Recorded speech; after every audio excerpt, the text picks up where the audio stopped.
We work hard as physicians to take care of the health and well-being of our patients. But when it comes to our money, do we have the same condition of care? Probably not. Let's change that together.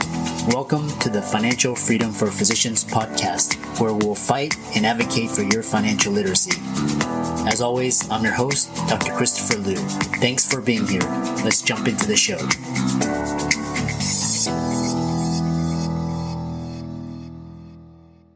This week's episode is sponsored by CityVest. CityVest has quickly become the most popular and best way for doctors to invest in top-performing real estate private equity funds that are usually reserved for institutional investors. This unique access to investing in these institutional funds is available for the first time ever through CityVest's easy and secure online investment platform. CityVest does the hard work of conducting due diligence and vetting the investments.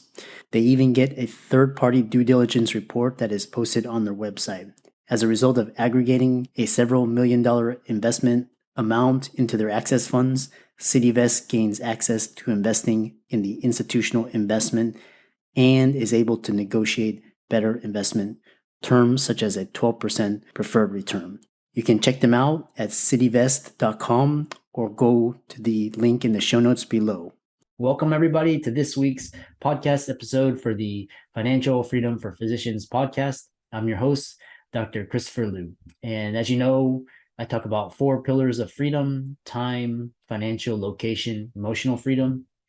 And the podcast started out with physician, guests, and audience, and now it's expanded. So I'm always trying to add a new twist, keep things fresh. And in that light, today we have an entrepreneur from Denver, Colorado.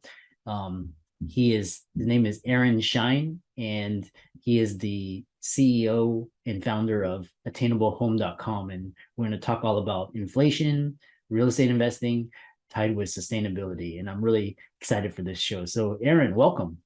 Yeah, appreciate that. Thanks for having me, Christopher. Yeah, I know we got connected on Podmatch, and we were talking backstage, and you have a really interesting twist and story. So tell the audience about yourself and how you got started. Thank you. Yeah. So going back to late high school, early college, I was always interested in sustainability, sort of the mix between environmental and business savings. And, I was like, okay, how do I go about this? I mean, through college, I have an undergrad, but I changed my major 4 times and sort of, discovered finance and real estate that way, which I really ended up loving through school. But, I was one of 5,000 undergrads graduating in 06 in August. And I was just like, what do I do with this? And so I did a bit of research and just packed the car. That was Central Florida. I drove out to Denver and chased down a solar company starting up there for 2 months until they hired me. Basically walked in every week until they hired me. Didn't have much, but you just go for it, right? And that started my career in sustainability. I did my first job out of college there was solar, door to door, like we're getting now, the door knockers and the flyers. And I was in Costco at the end caps all weekend, selling solar. And so sales training, and that's how I kind of cut my teeth. But through that, it was frustrating because in the last recession there, the payback on your money was so long. It was like 22 to 25 years on your money, and it didn't really make sense. And that only translates to a few percentage points, return on investment. So I got into energy efficient lighting. Actually, I found that through doing trade shows, worked for a company that went under in 2010, actually, in the last recession. And then 2 weeks after getting laid off of that was in Boulder, Colorado, I started my own. So I was one of the first energy efficient lighting commercial distribution companies in the country, and grew pretty quickly. I had it for 7 years, had a nice exit in 2017, and kind of rolled all the capital into real estate, and always loved real estate. Started investing in 2009 in my own properties and rentals and primary residences, but now I'm in residential commercial, crowdfunding deals, which are really popular lately, especially for physicians. And I'm not a physician myself, but I have a lot of friends from Denver when I lived there. Like half of them were doctors, and I just saw the going through residency and the pain and the hard work and different things you guys go through. So it's a lot of fun to be on this podcast. Yeah. Yeah, that's Mhm. so interesting. Because you're the you're the entrepreneur that, kind of did everything from the ground up, and you got a lot of experience in the sustainable industry and now real estate. So well, I mean, I know you wanted to talk about the economy and why real estate really fits into that paradigm, especially in today's narrative. So tell us more about that. Sure. Yes. And to bring it kind of all the way around, what I do now with Attainable Home is sustainable investing with real estate and sort of combining the traditional real estate investing principles with solar and energy efficiency and electric cars and our Teslas and all that kind of stuff. So that's what I'm doing now, which I'll cover. But I think it's really important, especially in a profession like yours and anyone listening who, I mean, I can't claim to relate, but I've seen it because, we would do these brunch conversations, and somebody, an anesthesiologist, would say, "Oh, I just got my student loans, down past 200 grand," and things like that, and it's just like, I just saw it. And also you work so hard for so long into your 30s and beyond, and you don't make much relatively, and then all of a sudden you get a massive salary, and that's all gravy. But you have a lot of numbers flying around, and I think it's really important, not just for physicians but for anyone, to really understand a bit of the core monetary system and how it's built, because we're all swimming in it. And it does go into, general personal finance principles, financial literacy, but I'd like to kind of talk through it in this way. Um, and we're all sort of swimming in it. I mean, technically it's called fractional reserve banking system. It's a debt-based system, and the money that we all use, and this is every country on earth, pretty much every major country on earth, you have the country itself and the government, and you have a central bank. In our case, it's the Federal Reserve. In England, it's the Bank of England, or the European Central Bank, the ECB, and so forth.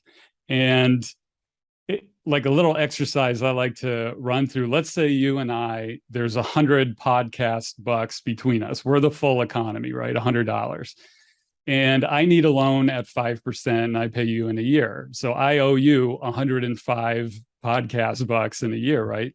Well, if we're a closed economy and we don't make the money in the system, where do I get the $5 to pay you at Mhm. the end of the year? Well, it has to come from somewhere, because you lent it to me, I owe it to you. If I don't owe it to you, the whole thing falls apart, trust and everything like that. And sort of how that works functionally in our society is the Federal Reserve. It's created out of nothing. And that's a form of, if that makes sense. Now, that concept took me like 3 weeks to wrap my head around when Mhm. I first kind of stumbled across thinking about it like this way. But being a debt-based system, you cannot roll money back and not create new money to fill in all these promises and productivity increases and so forth through society. So I owe you 105, and whoever makes the money needs to create essentially $105, or the whole thing falls apart. And that's a very simplistic example of how this monetary system works. But it also means you cannot go backwards. And every major country through the last, hundreds of years has had the same exact system. And if that makes sense at all, that's sort of the baseline for all this talk of inflation. And we're going back to the 1970s and the 40s. We've had these cycles hit us before, where we have to define inflation, which is just creating more monetary supply, and sort of the devaluation of our currency is the flip side of it, which also means the erosion of purchasing power. And we can get into assets and investing in real estate, if you like, Yeah. uh, to kind of kick it off from there. Yeah.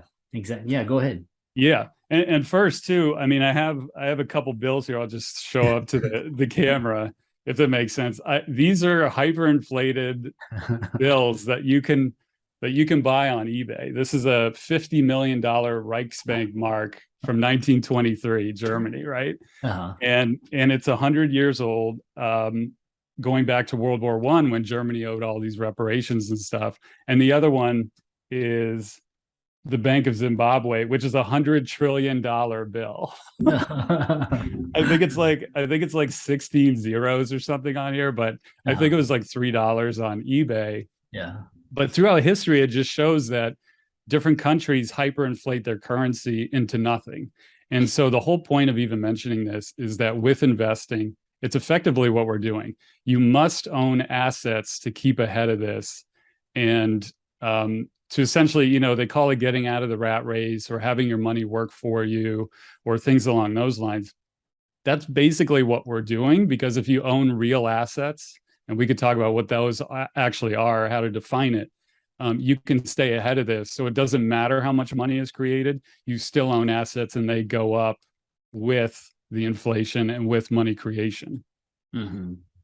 And yeah, that's really, and what's interesting is that, especially for real estate, especially for entrepreneurs, business owners, even, among the physician community, it's all about real estate. Tell us why is that? Well, with physicians specifically, normally, or in most cases, you're going to have a really high salary, which means you have a lot of taxes. I mean, I've had friends, they're so excited about their new job as a surgeon, and then they're like, oh my God, the taxes that got taken out of this. So real estate itself and things like crowdfunding partnerships and things that you can invest in are good tax savings. You're kicking the can down the road effectively for a little while. But real estate itself, like owning rental properties, it's the biggest tax deduction thing you can do that I know of. And I do this for myself to keep my own taxes down. So taxes, number one. Real estate, now let's talk about what an asset is. I would say anything that has scarcity. Cars generally are not, even though last year used cars went up and everything like that. That's the inflationary environment we're in. Mm-hmm. And now some argue that we're in stagflation, which means you don't produce anymore, the economy isn't growing, but the monetary supply is growing. The amount of money they're printing is growing. So everything goes up but there's no growth. And so what an asset is, land, for instance, you can't make more of it. So that qualifies as an asset. Art can, in the eye of the beholder, art, Rolexes, things like that, even though we're in a down cycle at the moment, anything that produces money, anything that creates money, like businesses, stocks, bonds, right?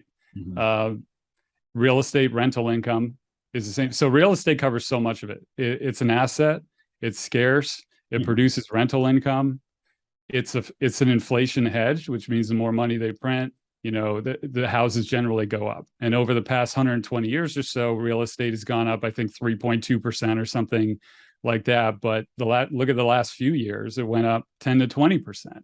And that's cooling off because the Federal Reserve is raising rates to make it cool off.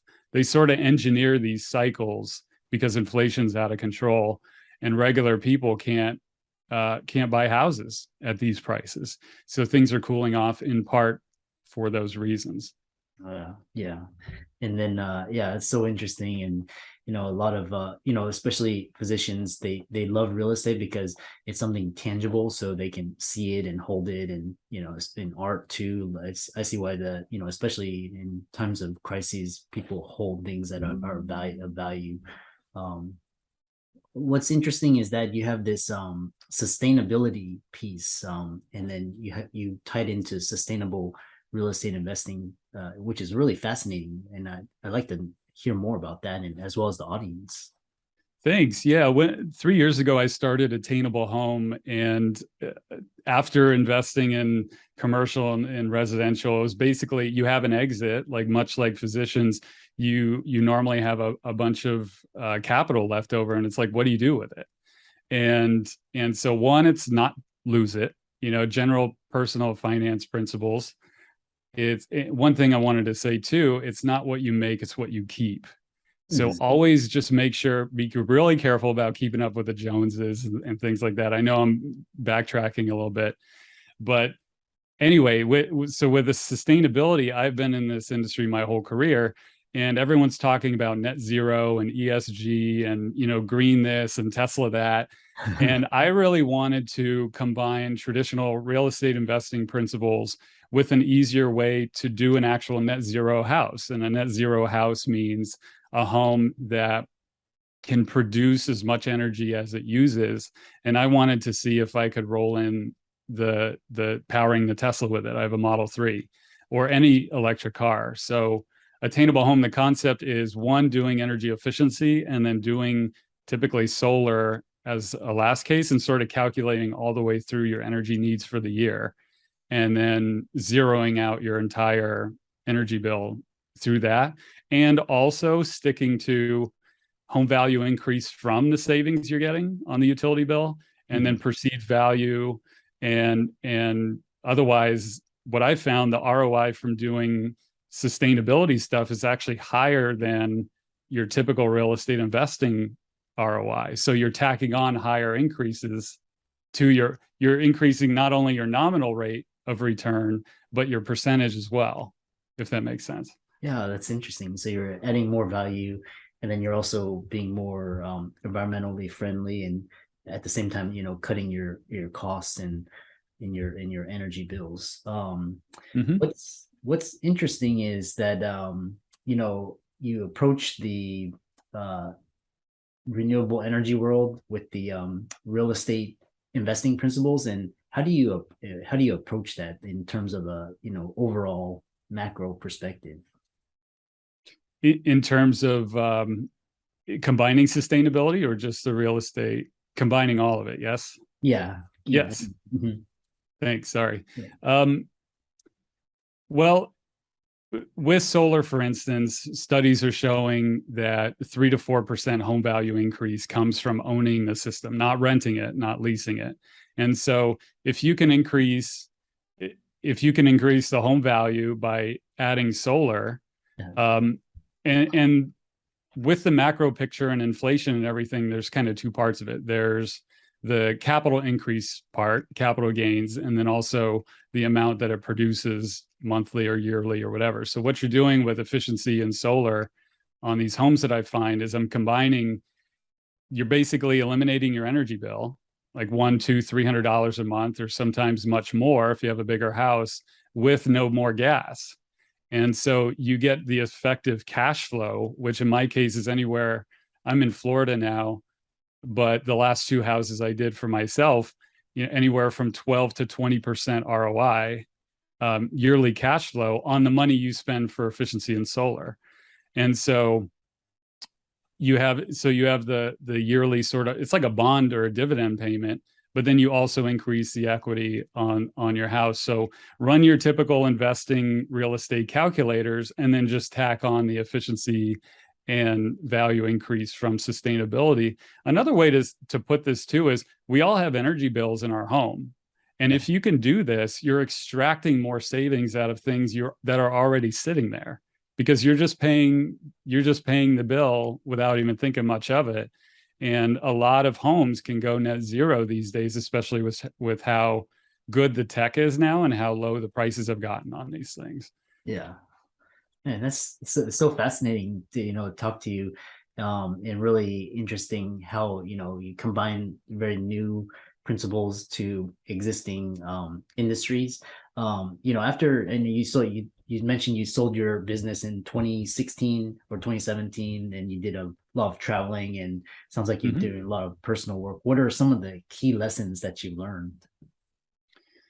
Oh, good question. On the personal side, all the things you read about that, the 80-year-olds, sort of retirees like to share with us, who have to learn the hard way. Went to Bali, did the eat, pray, love thing for a bit, traveled the world. I mean, you find out, the highs don't last too long. I mean, I remember exactly when I had the wire come in from my business sale, it lasted about 10 minutes. And then all of a sudden it's like, well, what am I going to do now? I have to start another business, all this stuff. And so, I mean, one, like a lot of us hard chargers and achievers, and call us whatever, but work on being present, work on enjoying where you are and what you did, because it's endless. I mean, things like keeping up with the Joneses, that'll kill you over time. If you can work on releasing some of that stuff, you'll just feel so much more calm and free. Mm-hmm. And that, I mean, I roll a lot into business just because I really love it and that's what I do. But, Attainable Home for me represents sort of a passion, purpose project, without sort of the things hindering me before. Because before it was just like, how fast, how far, how much money can I make, this and that, really, which you don't know at the time, but looking back, that's how it is. So I would say, that. And otherwise, you go through these phases like retail therapy, you buy all this stuff that you don't need. Today's luxury is tomorrow's liability type of stuff. And, keep things simple, keep close friends, understand that money isn't the answer. It's not. It doesn't make you happy. Yes, to cover some of the bases and a little bit more, but it's an endless sort of rat race that doesn't have much payoff if you go that way. So those are just a few that I can think of. Yeah, that's fascinating. And to the audience, these are words of wisdom, from someone who's been there, the path. And if you think everything is about money, or what we refer to as the destination syndrome, where just try to get there, the arrival fallacy. So I really enjoyed this conversation, and I know a lot of the audience is interested in learning more about you, either from an economic, real estate, or sustainability perspective. How can people visit you and contact you and learn more about you? Sure, thanks. And this has been a lot of fun. Appreciate it. The website and the company is attainablehome.com, singular. And I wrote up a bunch of case studies I did on these net zero homes. And we have hundreds of articles on all sorts of things, sustainability and electric cars and everything. And if you contact me through the website, I get those directly. So feel free to do that.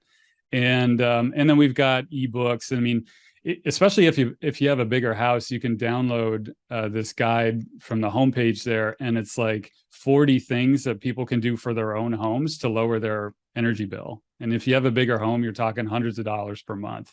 So that's on there too. But yeah, that's the current project, and it'd be fun to chat with anyone. Yeah. And for all the audience listening, Erin's links will be in the show notes and resources. And it been a really great conversation. I really enjoyed it. And, we look forward to hearing about your future successes. Appreciate that. Thanks for having me on. I'm excited that you made it for another episode.